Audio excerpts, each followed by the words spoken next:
today I'll be learning because this is not my field. Welcome, and I hope you enjoy this session. Welcome, everybody. So, for my first question, I'd like to know what inspired you to embark on a career in tech? Did you just see, oh, there's money in tech? Or did you, probably in your room, fix things up and then we have Facebook? So I'd ask that to Mr. Adebayo. Well, thank you for the wonderful question. Like I said, I started my crypto journey. It was my journey in the blockchain and crypto ecosystem, working with Poloniex. So then it was all about the money. But eventually, I started learning more about technology itself and how it's applicable to us in Africa here. Volume. Okay. So, like I said earlier, first of all, it was all about the money. But then eventually, we all have these ideas at the back of our mind when we were starting up, but then we had no money to do it.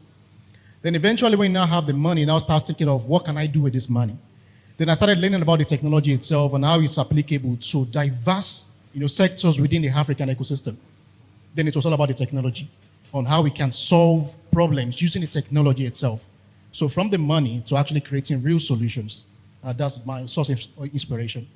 Thank you very much. So we still have money there, but then you start small before you get to the money. Okay, Mr. Judge, also, I'd like you to answer that question. What inspired you to?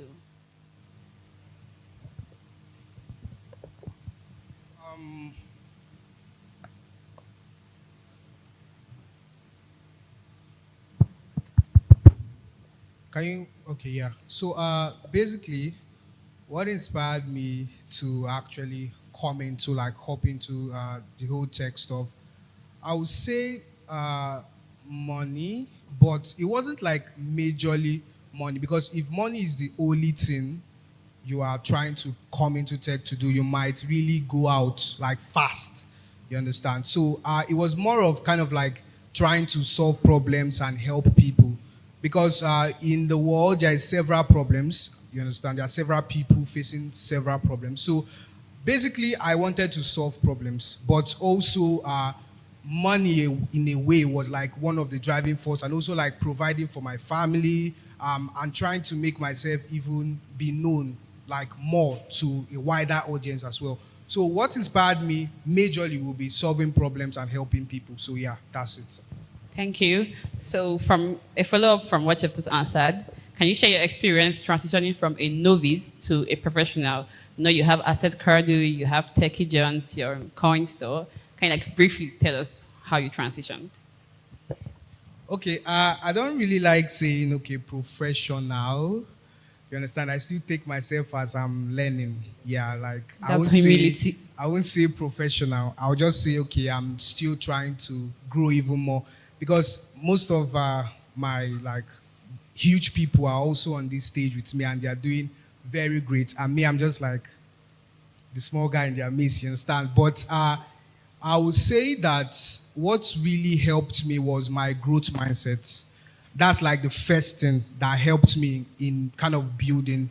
Because ever since I was even like a little boy, I've always wanted to like do stuffs. I always want to come to somewhere and just like finish the place and go, and nobody like knows what I'm doing or whatever. So wherever I find myself, I'm always thinking of, okay, what can I do to grow even further? What can I do to make even more people be aware and like help more people as well? So I would say it's my growth mindset. I've always had that from a child.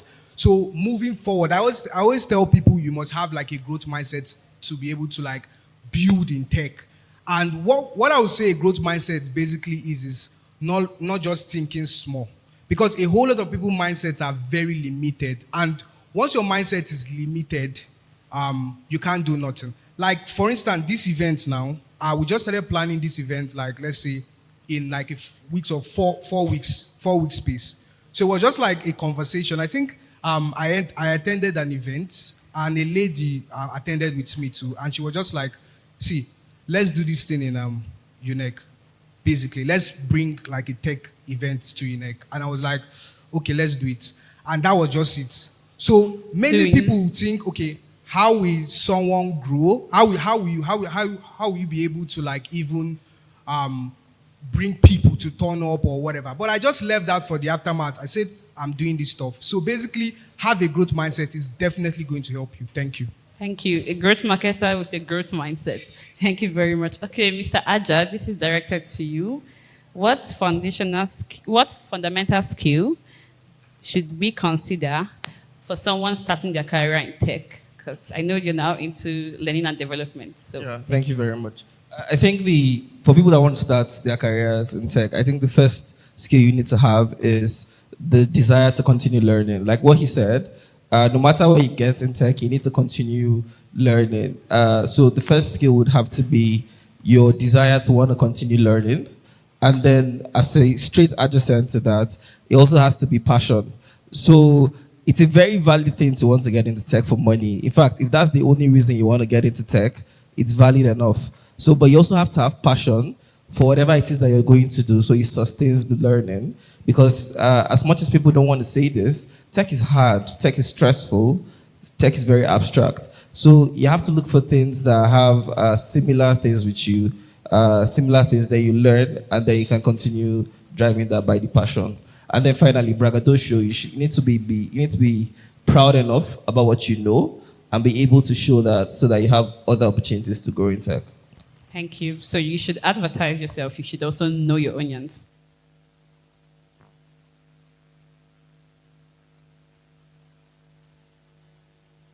Can you tell us the importance of continuous learning to stay afloat in the ever-growing tech industry?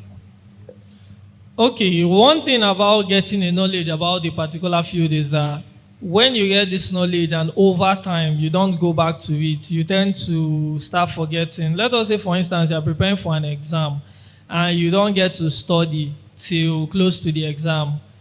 After the exam, you notice that from that day, maybe the next 2 days to 1 week, you totally forget everything about that particular course because you just cramped and you have no intention of going back to it. So these things happen when you start learning how to maybe code, write, or a particular tech skill. You go to YouTube, you get all the materials you need, and over time you don't go back to them. You don't practice them. And one effective way of learning is practicing what you are doing. You don't sit down all day and watch YouTube videos on how to code, and you are not coding. It doesn't make any sense. So instead of spending just 1 hour or 2 hours on that thing you are learning, you obviously spend maybe 6 to 7 hours because you are coding in the process. When you see somebody do this exact thing, you do it and then it sticks. Because learning and doing something that you are learning is an effective way to learn. And without continuous learning, you obviously forget probably even the fundamentals involved in whatever you are doing, and you lose track of the process. So you continue learning, you get a notebook, you journal whatever you are doing. And over time, when you are forgetting something, a fundamental, you can go back to them to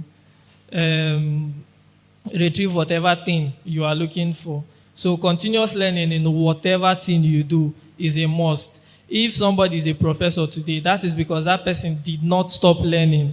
After they graduated with maybe microbiology, law, and the rest of them, they continued learning. They did research, they did different projects to get to that stage. Thank you. So still you, so you don't send the mic to someone else. Okay, so you have blockchain for you. You also have blockchain UNN, and it's not the easiest task bringing up a club in a university. So we want to know, what were your major setbacks in your early days? Okay, we're actually 3 co-founders at Blockchain UNN. We did not have that much of a setback because as a co-founder, I work with Okoye Kevin Chiboyim and Anele Chukwu. So the first thing we did when we talked about it first in 2021, the first thing we did was we went to Blockchain Uniben, because Blockchain Uniben is the first campus club in Nigeria. We went over to their Telegram handle, and then we checked from when they launched. What did they do? Did they have weekly sections? What kind of people are in their team? Because you see their designs, you see their flyers. So how do we do this? We started, Anele Chukwu just created the simple logo and the flyer. And then we talked to Ayodeji Mr. Ayodeji of Web3 Bridge.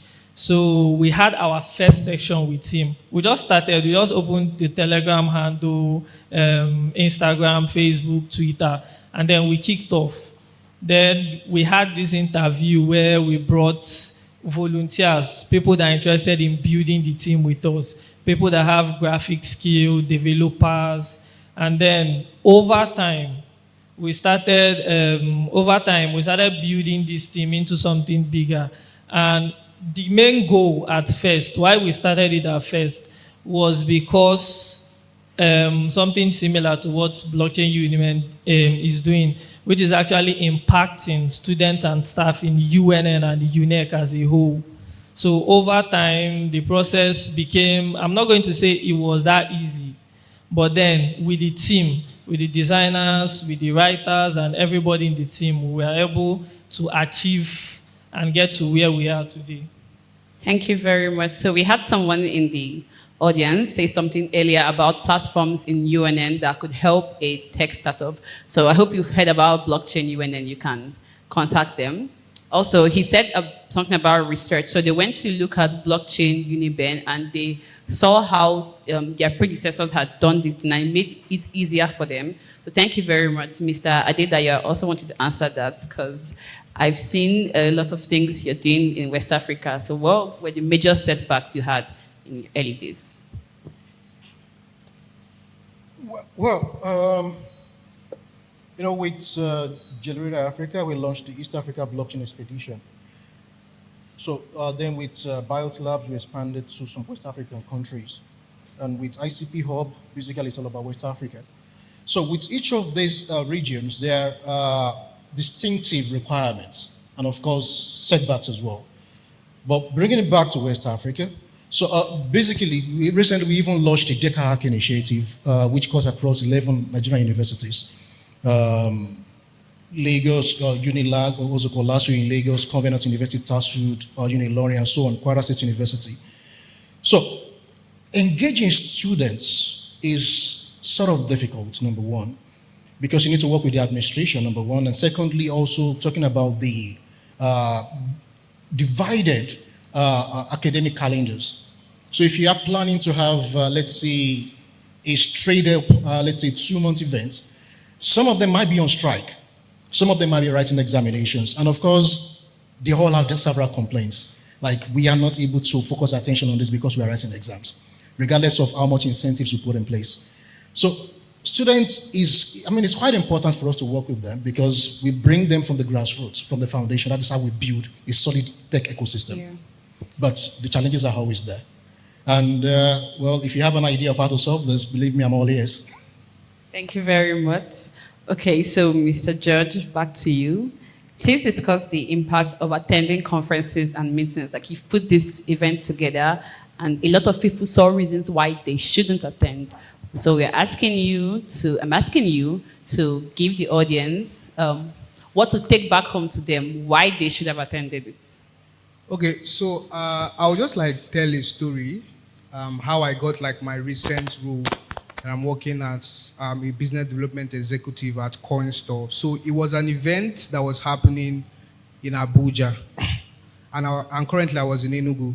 So I just said, let me just travel to Abuja and go for this event. And most of the time, be like, Abuja is far, whatever. I said, no problem, I'll just travel. So I had to go. And when I got there, because I was kind of speaking also at the event, so after talking, then someone approached me and he told me that he introduced himself and whatever. And after introducing himself, I told him that, this company that you worked for, I actually did an interview with you guys, but I didn't go pass through the interview stage. And he told me, wow, that he's actually even looking for business developers and he's interested, we can actually have that discussion. And I said, no problem. So funny enough, he got my number. And I got a number. I didn't even chat him up. He sent me a message, and the next thing was the job offer. So it was funny because I didn't really even do an interview or whatever. I just entered the company and started working basically. And it's a huge company as that, and it's really difficult to not do an interview to enter a company. But that was how I got the job. So coming to events, coming to conferences is one of like is a very vital tool because I say LinkedIn is wonderful. Yes, go to LinkedIn, chat people, but sometimes it's really difficult to like get a response as far as possible. Let's say, for instance, I'm chatting Mr. Let's say Alvan up on LinkedIn. I say, "Hello, Mr. Alvan. My name is George. I'm this. He might just look at it and be like, and choose not to respond and just move. You understand? And that's it. But when you attend an event, you get to see them. You get to see these people, and you need to work and approach them to communicate with them. And the funny thing is that they cannot tell you, go, I'm not speaking. It's like it's not possible because they are trying to even protect their image and whatever. But if they are on their phone, why would they tell you? Why would they even want to respond to you? You understand? You need to bring something very vital. But coming to an event, you get chances to meet several people. You get chances to connect with people and also meet important